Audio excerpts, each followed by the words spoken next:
Hello and thank you for joining me today. Welcome to my channel. Today I'm going to be working from a sketchbook, and I'm going to be doing it in acrylic.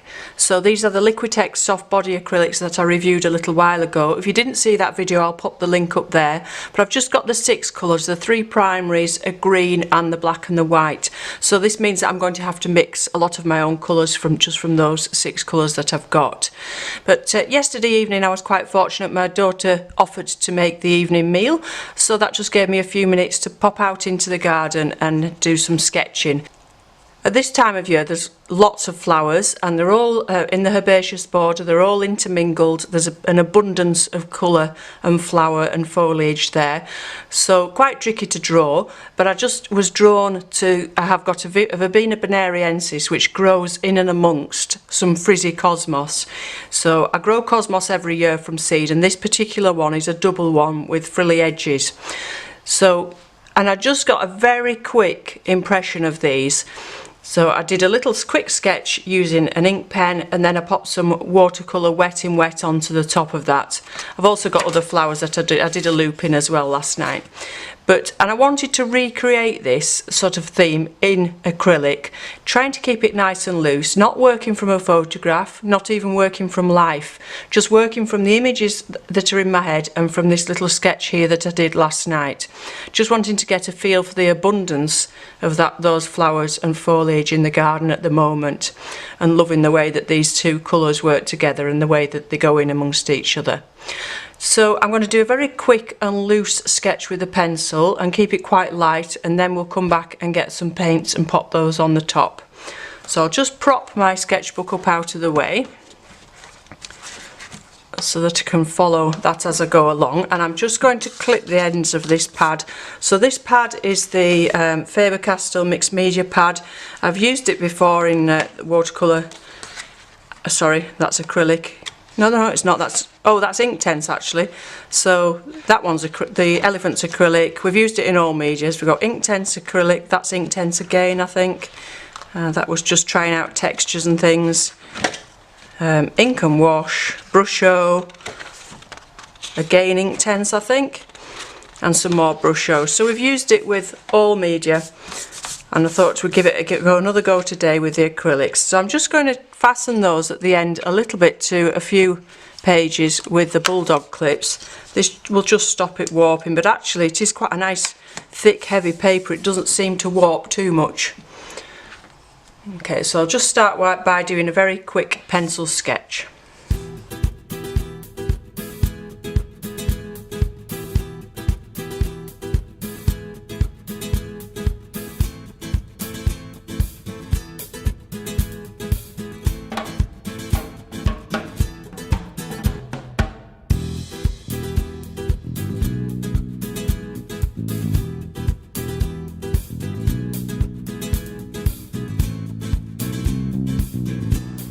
So you'll see there that I did that very, very loosely and quickly, trying to recreate how I did the sketch in the ink yesterday. So there's not much line there at all, but I wanted to get the feeling of this cosmos. It's got lots of little feathery, fluffy leaves on, and it's very higgledy-piggledy. So I didn't want to be too structured with it, just get us that loose feeling. In contrast, the Verbena is very upright and straight, so the two sort of complement each other really well, with that difference in form, one very fluffy and light and the other one very structured. So I think I've not done too bad a job of sort of recreating that little sketch that we've got there, obviously a little bit larger. To begin with, I'm going to do a very loose background, and I'm going to use the yellow and blue mixed for that to make my own very light green. And I'll mix some, and I'll do some yellow on its own as well. So I'm not going to use the green that we've already got. I'm going to make my own. I've got plenty of water in this green because I don't want it to dry too quickly as I'm putting it on, and I want to get a very loose feel. Now you'll see here when I got that yellow out of the tube, because the soft bodied ones, they come out of the tubes really easily, and I actually lost some there. It just dripped down, so I've just picked it up and popped it into the palette there. But it's just shows how easy that is to lose that. I must leave room for the flowers. I was forgetting about the flowers here, so I'm just trying to keep it loose and get that same feeling that we had with the watercolour. We're not going to get it just the same, obviously, because we're completely different media, but I just wanted to see how we could do it in the acrylic, getting that very sketchy, free feeling of all those flowers mixed together. So the green behind is because there are loads more greens behind these flowers in the herbaceous border, and some dark shadows. So make the flowers the lightest thing on the picture.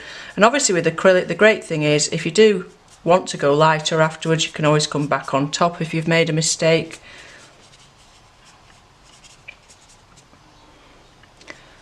So keeping it loose, keeping it sketchy, don't over blend things.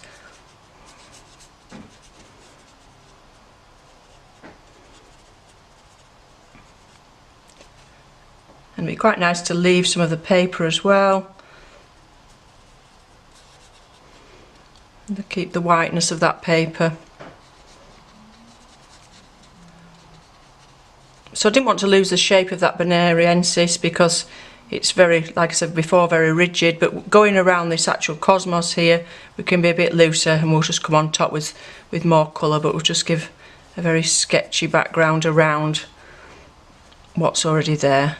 Because we're going to be putting some more greens in for the plants themselves. Let's just mix that yellow in a little bit.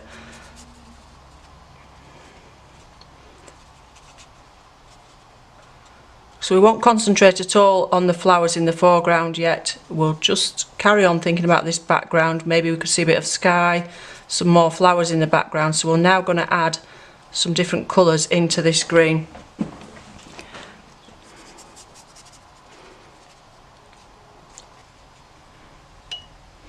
Again, I've got plenty of water with this yellow. You don't need masses of water with these soft body ones because they do move quite freely across the paper. Some of this is drying already, some of it's still wet. It doesn't matter if we blend those wet bits together, but we're just going to end up with a much freer background. Some nice colours mixed together and layered on top of each other. Some light and dark. And we'll come back later and put some more shadow in as well with some darker colours perhaps. Just having a play with the media really. I don't use acrylics too much. You'll see that from my videos. I like my watercolours, but just fun to have a play around. And as you'll see, I'm just using this one brush at the moment, which is a flat one and not a massive one. Okay, so that's really lightened things up a bit. In fact, we'll put some shadow in now. So I'll get some of the blue and a little bit more of the green and add those two together to make a darker green that we can put an impression of some more leaves and things behind and some shadows. So mixing that green, a little bit of that green that we already had into that blue so that it's not just completely blue. And thinking about where some shadows might be. So the shadow's probably going to be lower down. Make some shapes. I know, although it's quite abstract, this background, you still want to make a few shapes that might indicate as if they're stalks and things behind, as well as just shadows.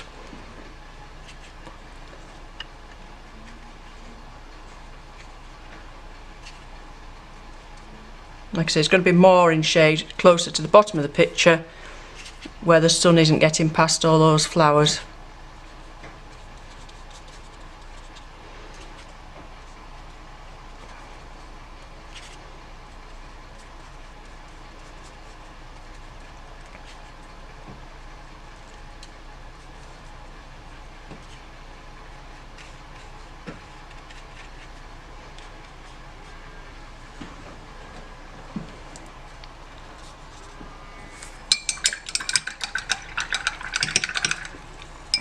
And now we want some flowers in the background. So we'll go for the Cosmos flowers first, which were pink. So we'll mix some of the red and white.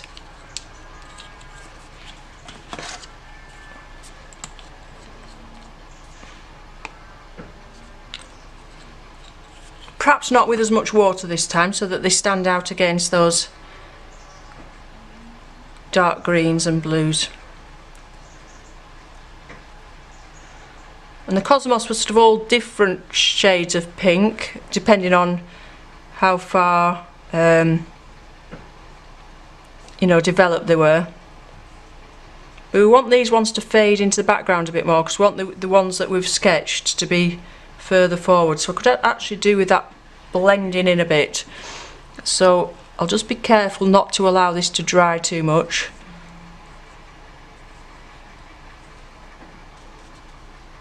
And then with another brush I'm going to do a little bit of blending.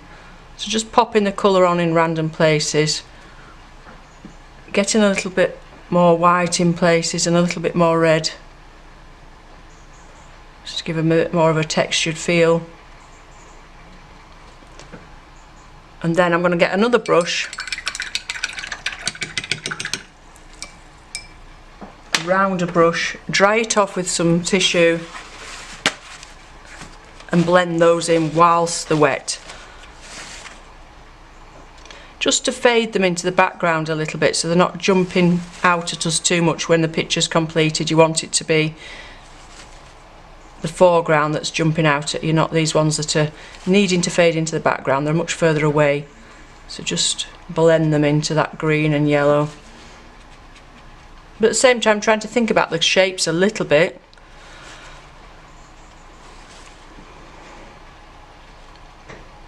They still need to be sort of flower shapes, even though it's completely sort of impressionistic or abstract even. I mean, where does impressionism stop and abstract start? That's a good question, isn't it? How impressionistic are we before it becomes abstract?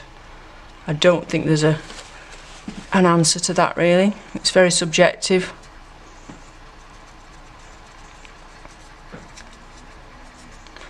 So they don't blend like you'd be able to blend your oil paints, and obviously they dry a lot quicker than oil paints, but if you work very quickly and just sort of push them into the background a little bit, mix those colours into each other.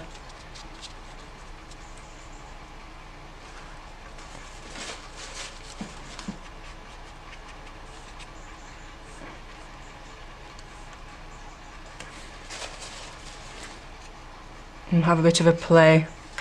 And you might also want to have a bit of sun shining through somewhere as well. So let's just get a little bit of blue and some white maybe to have a bit of sky nearer to the top.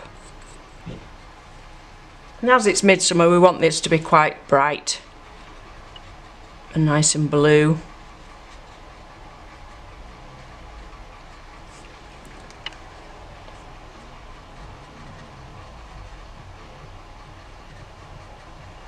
So just negatively paint some of these shapes as well, where you've left room for your Bonariensis.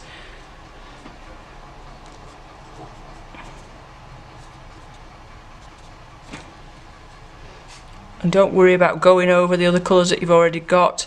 Because I'm using quite a bit of water, some of those colours are becoming a little bit transparent and that's shining through each other, which makes quite a nice effect as well.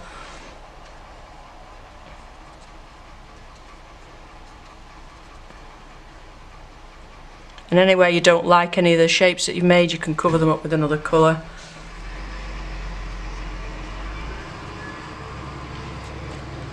Again, think about where the picture's stopping, where the frame is going to be, on the edge of your picture. I think it's nice to have some blue all the way along so we get that impression of a sky behind there. And even around this flower here, so that we're not just suddenly stopping. But even further down we can have some chinks of blue. It just brings the whole picture together. You know, we're creating a little picture, an invention. We're not copying exactly what's there, so if you want to bring some of the blue down just to balance your colours, that's absolutely fine. It doesn't have to be that there is sky down at the bottom there. Okay, so we now need to get that lovely purpley colour mixed for the verbena. So I've already got some red and blue on my palette, so I'll mix some of those together. And it needs to be quite a strong colour, but it's also going to need some white in it as well. So I'm going to stick to the same brush, I think, all the way through this.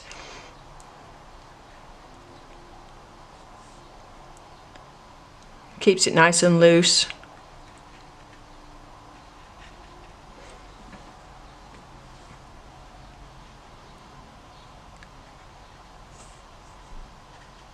So at this point you could really perhaps lose your pencil drawing. You can't really see where you've been with it completely.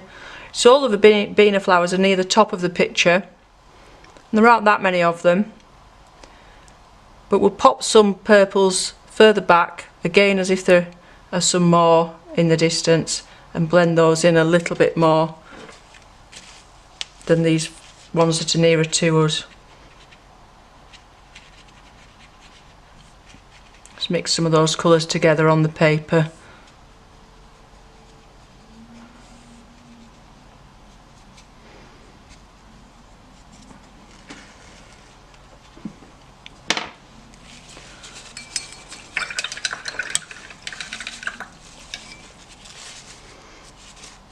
And to get the shape of those flowers we need some light and shade in them, because they're made up of these little tiny weeny flowers.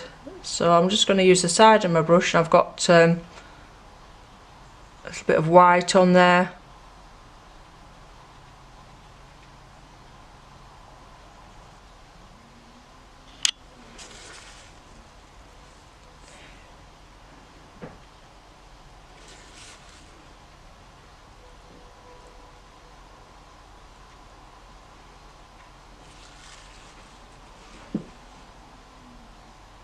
They're not actually standing out too much at the moment, aren't these Verbena? I'm just trying to brighten them up. We'll also put some darks in as well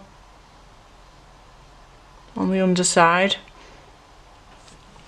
Give them a little bit more structure than the flowers that are further back. I haven't made a very bright lilac. It doesn't seem to be bright enough.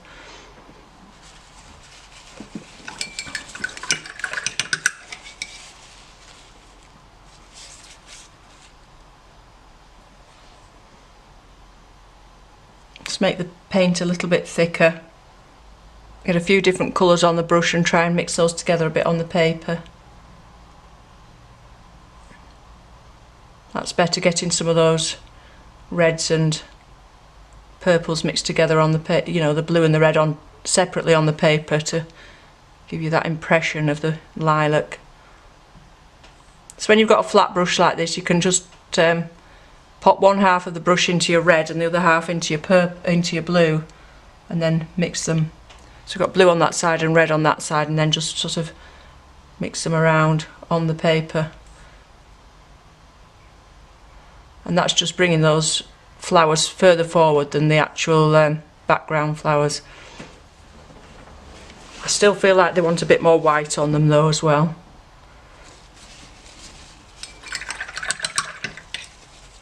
So we'll just get some more white out. So again, I've got white on one side and some of the blues and lilacs on the other, so that it's not just too harsh a white. And just think about where you're putting it. The light's going to be catching more on the top of the flower.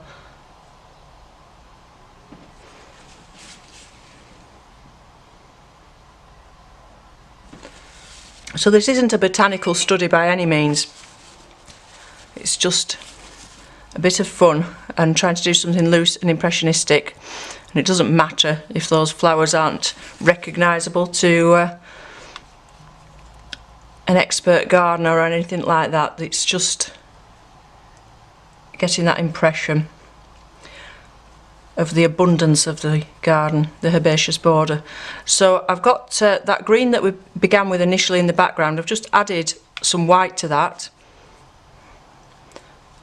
So that again will bring this forward a little bit, and I'm just going to start and put some lines in of the stems. Excuse me.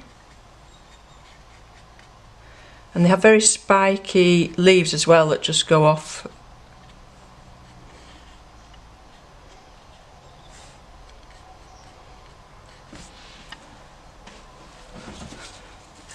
And this one doesn't appear to have a stem. You always want your flowers, even if it's impressionist, you want to have them anchored. You want to have them on a stem, not just floating around. And I'm going to put a little bit of yellow into that stem as well in places. Just following those lines, so it just emphasises that same line.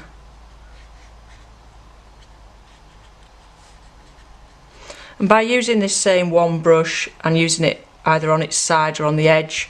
You're getting a variety of line, but also it means you're not getting too fussy with lots of little brushes, getting down to lots of minute detail. Where they join onto the flower, sort of join like this. Just put a few lines in. In the original sketch, those lines are there with the ink pen.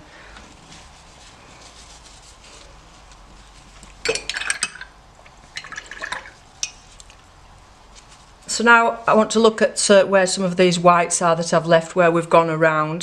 Some of those I'll put some more sky in, some more of the blue behind. You don't need to fill in the whole page, you don't need to get rid of all that white, but in one or two places it's just needed to emphasise the shape of these stems.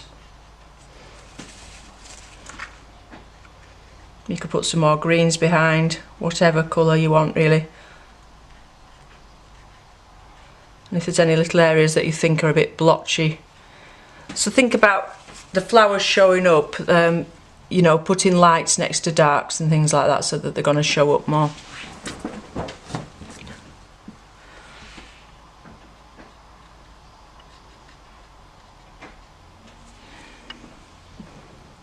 Here's a bit solid, so it'd be nice just to break that up a little bit. So we're just putting shapes and colours together, we're not worrying too much about the form up there. It's just background. A little bit more yellow against some of that, that's going to show up the purple colours if we put the yellow next to it. In fact, you could put it on much more thickly if you wanted. That's something we can come back and do at the end actually, once we've carried on and done these Cosmos. The great thing about these acrylic, like I said before, if you've made mistakes or if you want to alter where the colours are, you can just do that very quickly by painting over. So the Cosmos, we've got various shades of pink, so we need on the palette, I'm just going to clean this palette up a little bit, we need plenty of red and plenty of white. And they did have a yellow centre to them as well. So like before, I'm going to put red on that side and white on that side and just have a bit of a play at some of these fancy frizzy shapes. These frizzy, that's what they're actually called on the seed packet. They're called frizzy Cosmos if you did want to get some for next year. They're absolutely gorgeous. There's so many flowers on them.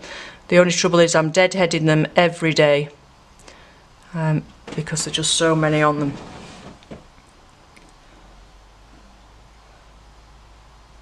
And just keep picking up bits of red and bits of white, and then that's going to get you a variety of tones and shades, and put it on nice and thick as well.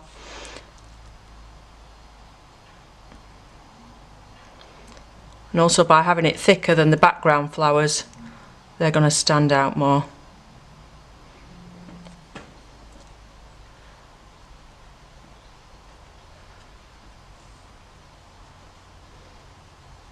So think about those petal shapes as you're doing it. Again, keeping it impressionistic, but making sure that they are flower shapes. With these serrated petals.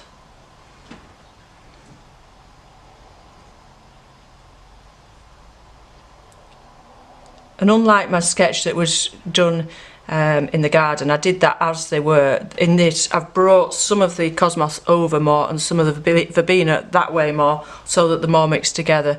And in fact, I'm just looking at it now, I'm going to put an extra one here as well. So we can invent things a little bit, have that one coming across.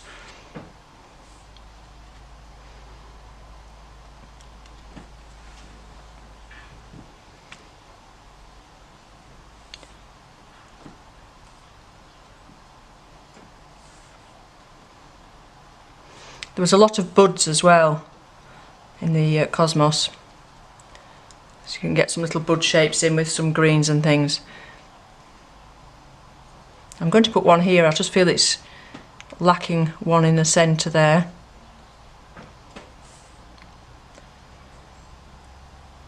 Don't put them all facing, you put some facing to one side.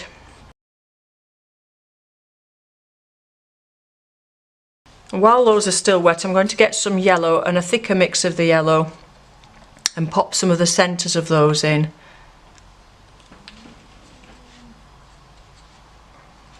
At the moment the yellow is quite dominant in the painting. I think we need some more greens, particularly around here. And the foliage for the Cosmos itself was a very pale green, like I said, very sort of fluffy shapes. So some of these are to the side, so you're not going to see this yellow so much. But if you just get the centre in, it just makes it look more like a flower. And allow it to mix with those other colours. And just to get some dark shadows in them, I'm going to add a little bit of blue to some of that red as well. So again, just mixing on the brush, and just in places, let's have 1 or 2 shadows probably underneath where the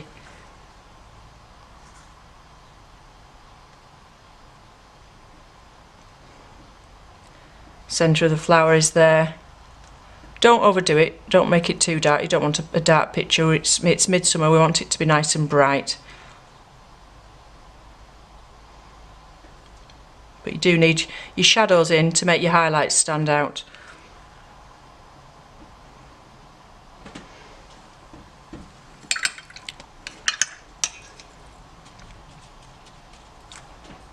And perhaps some just white now, some highlights. Get rid of that, was a bit too heavy-handed there, because these are very pretty light coloured flowers, very pink, pale pink.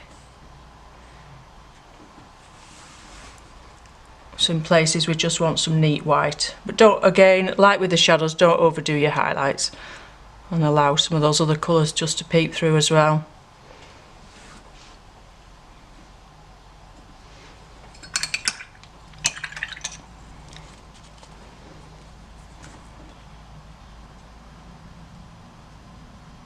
So some of this picture is wet on wet and some's wet on dry. And obviously that depends a lot on how quickly you're working. You could just let it dry and keep building it up if you liked. Really very personal thing how you work. So this green, I'm going to add even more white to it and more yellow to it, just to make another shade of green for the foliage of this Cosmos.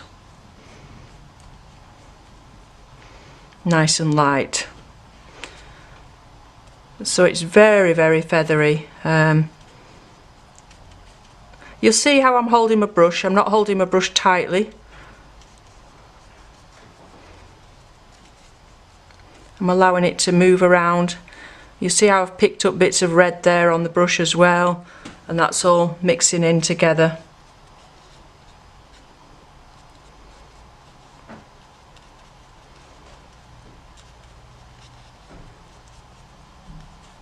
So just a feel for some foliage, not drawing every leaf or anything.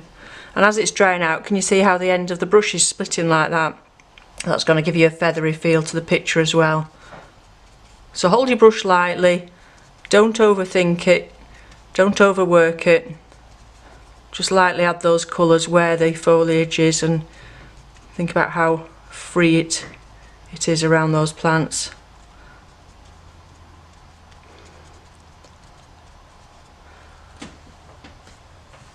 Again, now you can see we've got a lot more shadow on this side than we have on that side, so we'll perhaps just pop some blues in, just to split 1 or 2 of those bits of foliage up. So partly negative painting as well, and partly letting us know that we have those flowers have got stems, they're not just flying around in mid-air. And if you've got any bits like that, that was a bit sort of blocky with that yellow. If you don't like them, just go over the top with a bit of a flick of the wrist to get some feathery shapes of some foliage.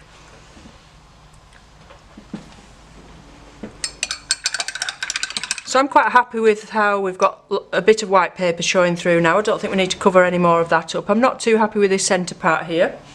I think that needs 1 or 2 highlights in it. Maybe it's just a bit thick there. So just put some chinks of light now where you think you've gone too heavy with the colour. Particularly near the top, you're going to have some chinks of light with your white. Like I've said before in other paintings, just be careful about overdoing it with your highlights. But it's midsummer. We want it to be light, we don't want it to be too heavy. So at this point you want to not bother looking at your sketch, just look at your painting itself and think the painting needs to balance itself, not whether you've got those flowers like they are on the sketch. You know, you're not copying that now, you're concentrating on this, thinking whether this looks like a nice pleasing little picture or not, whether it needs more colour, whether it needs balancing colour wise. I think now it perhaps just needs a little bit more yellow as well. I'm using a lot of yellow at the moment. I think you have phases, don't you, where you have favourite colours. Having said that, I've lost it. I don't know how I could have lost it. Ah, it's there. So yeah, you go through phases with colours. At the moment I'm using a lot of lilac. I like the Winsor & Newton violet in the watercolours. It's a beautiful colour, I've been using that a lot. I was talking about this to a friend the other day, how your colour palette changes, and sometimes you'll just buy a colour that you really like and then you'll end up using it in every painting that you do. So, and I think it depends on your mood sometimes, and it also depends on the time of year. You know, at the moment I'm adding a lot of yellow just to get that chink of sunshine in, because we've had all this heat wave that's gone on forever. The one thing about the heat wave, I don't know if those of you in the UK have noticed, the same thing happened in the last heat wave in 1976, was we've got loads of mushrooms growing. So that's great. I've been making soup and freezing mushroom soup because they're just everywhere, there's lots of them. So yeah, I'm just looking now where I want perhaps a bit more shape. So you'll see I'm using the brush on its side more, getting some line in, because I want that feeling of that abundance of flowers and foliage all mixed in together. If anything, maybe I should have made one or two of the flowers a little bit bigger, just to give us you know, a bit more focus. But actually I don't mind it, I think it's quite nice. I'm just putting a little bit of yellow in places next to the violet. That will just help them bob out. So if you put something contrasting next to them, a certain colour that you want to lift out, that's always a good way of doing it. Okay, I'm sorry, I think I may have lost a little bit of video there. I had to go and answer the phone. But I just wanted to say, really, for those of you that really rely on working from photographs, it's a very good way to free up your paintings, and for your paintings to become looser is to work from your own sketchbooks and from your memory and also from life. So try putting those photographs away, even, you know, just for one day. Put your photographs away, don't work from them, work from your imagination even, but just have a go and you'll find that you become freer in your drawing and in your painting. So this painting was done just with the 4 colours in the end, the 3 primaries there and the white in the Liquitex soft body. I really like these acrylics, the soft ones. I think I prefer them to the other ones I've got.